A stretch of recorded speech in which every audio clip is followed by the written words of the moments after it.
ওসমান হাদির খুনির যে বিষয়টি আমাদের সবচেয়ে বেশি বিস্মিত করেছে তা হচ্ছে খুনির বডি ল্যাঙ্গুয়েজ, কনফিডেন্স।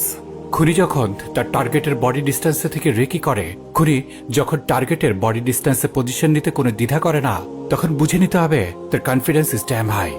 এমন হাই কনফিডেন্সের জন্য দুইটি বিষয় প্রয়োজন হয়: এক, সলিড প্ল্যান; দুই, টার্গেটের দুর্বলতা আইডেন্টিফাই করা। এই খুনের জন্য অবশ্যই একটি টিম আছে এবং তাদের সলিড একটি প্ল্যান ছিল। খুনি প্রফেশনালিজমের সাথে তা বাস্তবায়ন করে দেখিয়েছে। এই কাজ খুনিদের সাহস অনেক বাড়িয়ে দিবে, কোনো সন্দেহ নাই। বিশেষ করে দিনের পর দিন প্ল্যান করে টার্গেটের বডি ডিস্টেন্স থেকে তার আশেপাশে ঘুরে ফিরে সময় নিয়ে রেকি করে কাউকে খুন করা পেশাদার খুনের বৈশিষ্ট্য।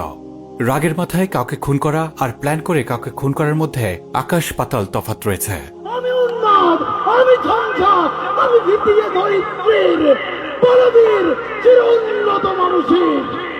খুনি তার প্ল্যানের ব্যাপারে অত্যন্ত কনফিডেন্ট ছিল এবং সে এও আইডেন্টিফাই করতে সক্ষম হয়েছিল যে টার্গেট অত্যন্ত ভালনারেবল পজিশনে থাকে। তার নিজস্ব কোনো নিরাপত্তা নেই, তার কোনো স্কট নেই, কোনো বিশেষ যানবাহন নেই, কোনো নিরাপত্তা ব্যবস্থা নেই এবং একই সাথে খুব সম্ভবত খুনি ওসমানের বিশ্বাস অর্জন করতেও সক্ষম হয়েছিল। খুনির এই কনফিডেন্স বলে দেয় এই প্ল্যান অত্যন্ত যত্নে সময় নিয়ে করা হয়েছে এবং হয়তো এরই মধ্যে খুনি দেশ ছেড়ে পালিয়েও গেছে। যদি তা সত্য হয়েও থাকে, এই কিলিং মিশন এক্সিট প্ল্যান পর্যন্ত সফলতা দেখেছে। এখানে আরও একটি বিষয় অত্যন্ত শক্তিশালী প্রভাবক যা খুনির কনফিডেন্স বহুগুণে বাড়িয়ে দিয়েছে, তা হচ্ছে আমাদের আইন এবং বিচার ব্যবস্থা। এই খুনি 2024 সালের 8 নভেম্বর ডাকাতির সময় অস্ত্রসহ গ্রেফতার হলে তার বিরুদ্ধে অস্ত্র আইনে মামলা হয়। খুনির জামিনের জন্য অ্যাডভোকেট কায়সার কামাল এবং অ্যাডভোকেট মাহফুজুর রহমান আবেদন করলে চলতি বছরের 16 ফেব্রুয়ারি হাইকোর্টের বিচারপতি মোহাম্মদ আলী এবং বিচারপতি এস.কে তাহসিন আলী 6 মাসের জামিনের আদেশ দেয়। And if that is not enough, খুনির জামিনের জন্য আবার আবেদন করলে আবার সে জামিনের আদেশ দেয়। এই জায়গায় এসে আমাদের আসলে কিছুটা সময় নেওয়া দরকার এবং উপলব্ধি করা প্রয়োজন আমাদের বিচার ব্যবস্থা এবং আইন ব্যবস্থার বাস্তবতা নিয়ে। বিষয়টির প্রাসঙ্গিকতা বোঝার জন্য আমরা একটি ঘটনা সামনে রাখছি।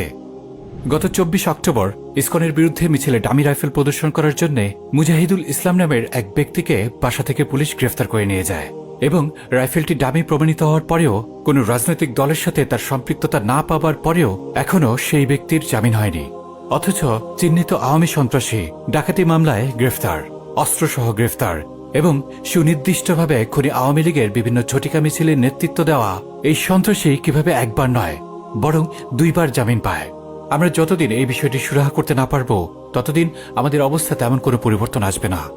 আকাশ থেকে প্যারাশুট নিয়ে 1000 বার লাফ দিলেও এই বাস্তবতা পরিবর্তন হবে না। লক্ষ্য করুন, এগুলো কোনো বিচ্ছিন্ন অপরাধ নয়, বরং এগুলো কাঠামোগত অপরাধ। একটি অপরাধ আরেকটি অপরাধের সহায়ক, তারা একে অপরের থেকে উপকৃত হয়। একটি অপরাধের উপর আরেকটি অপরাধ বেড়ে ওঠে। একদিকে রাজনৈতিক মদতপুষ্ট স্বার্থলোভী চক্র দাগী আসামিকে জামিন দেয়, অপরদিকে কাঠামোগত ইসলাম বিদ্বেষের শিকার হয় নিরীহ মুসলিম। খুনি হাসিনা পালিয়ে যাওয়ার পরেও তার ফ্যাসিস্ট কাঠামোর প্রায় পুরোটাই সলিড দাঁড়িয়েছিল। লক্ষ্য করুন, আপনি আসলে আপনার সন্তানদের খুনিদের সাথে কোনো আপোষ করবেন না, রাইট? এটুকু তো বলে দেওয়ার কিছু না, এটাই কমন সেন্স। কিন্তু রাজনীতির কমন সেন্স আলাদা। তাদের কমন সেন্সের মৌলিক কম্পাস হচ্ছে স্বার্থ। হাসিনা পালিয়ে যাওয়ার পরে তারা যা করল, এই খুনি ফ্যাসিস্ট সিস্টেমের বিহিত না করে বরং এই সিস্টেম থেকে কি কি সুবিধা নেওয়া যায় তার হিসেব শুরু করল। টাকা গুনে গুনে আওয়ামী সন্ত্রাসীদের আশ্রয় দিল কিংবা সেফ এক্সিট করে দিল। আর এই হিসেব নিকেশের খেলার ফাঁকে জীবন দিতে শুরু করল জুলাইয়ের যোদ্ধারা। এমনকি হাদির গুলি করার ঘটনা নিয়ে যখন পুরো দেশ তোলপাড়, এমন অবস্থাতেও উত্তরাতে 2 জনকে প্রকাশ্যে কুপিয়ে জখম করা হয়েছে। কি বলতে চাচ্ছে? বলতে চাচ্ছে লিখে নিন, কেউ আপনার জন্য নয়। এই সিস্টেমের অংশ হয়ে যে বা যারাই আপনার সামনে আছে তাদের প্রত্যেকের নিজস্ব এজেন্ডা, স্বার্থ আছে। জিও পলিটিক্সে সবাই তাদের নিজেদের প্রভু ঠিক করে নেয়, নিতে হবেই। এমন অবস্থায় বিদ্যমান কাঠামো, প্রচলিত আইন ব্যবস্থা কোনোভাবেই আপনাকে আমাকে সুরক্ষা দিতে পারে না, পারবে না। এটি আমাদের কথা নয়।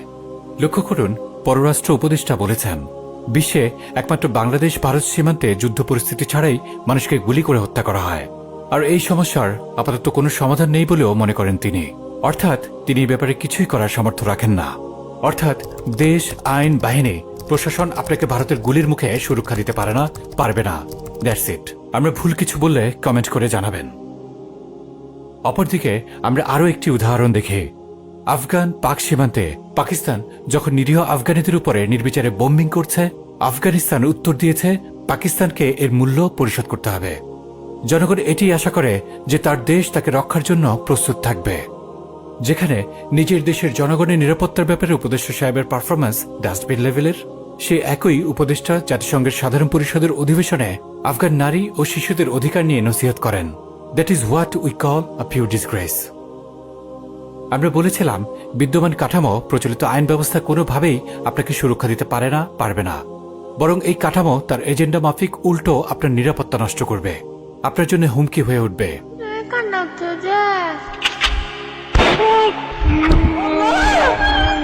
এগুলোর এত বেশি প্রকাশ্য উদাহরণ বিদ্যমান যে আমরা এগুলো আলোচনা করাও একরকম বিলাসিতা মনে করি।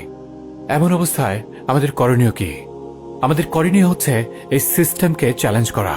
জুলাইয়ে যেভাবে সিস্টেম জনগণের সামনে নতজানু হয়েছিল, সেভাবে তাকে আবার নতজানু করা। এটি এমনি এমনি হবে না, ফ্রিতেই হবে না।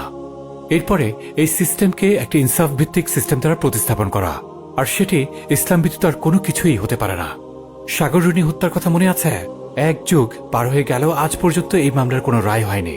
অপরদিকে এও লক্ষ্য করুন, মাত্র কিছুদিন আগে আফগানিস্তানে খুনি প্রমাণিত হওয়ার পরে প্রকাশ্যে খুনির উপরে তার খুনের শাস্তি প্রয়োগ করে ভিকটিমের পরিবার। লক্ষ্য করুন, আমরাও যদি এরকম 10টি খুনের প্রকাশ্য শাস্তি বাস্তবায়ন করতে পারতাম, ওসমান হাদির খুনি হয়তো কিয়ামত পর্যন্ত সময় নিত কেবলমাত্র পরিকল্পনা শেষ করতে। আমাদের সমস্যা আমরা নিজেরাই। লিখে নিন, আমাদের সমস্যা কি আল্লাহ তা বলে দিয়েছেন, তার সমাধানকে তাও আল্লাহ বলে দিয়েছেন। সেই সমাধান আমাদের জন্য সংরক্ষণ করেছেন, সেই সমাধান বাস্তবায়নের জন্য আমাদের আদেশ করেছেন। এরপরে choice is years. Remember, even reminder gets expire.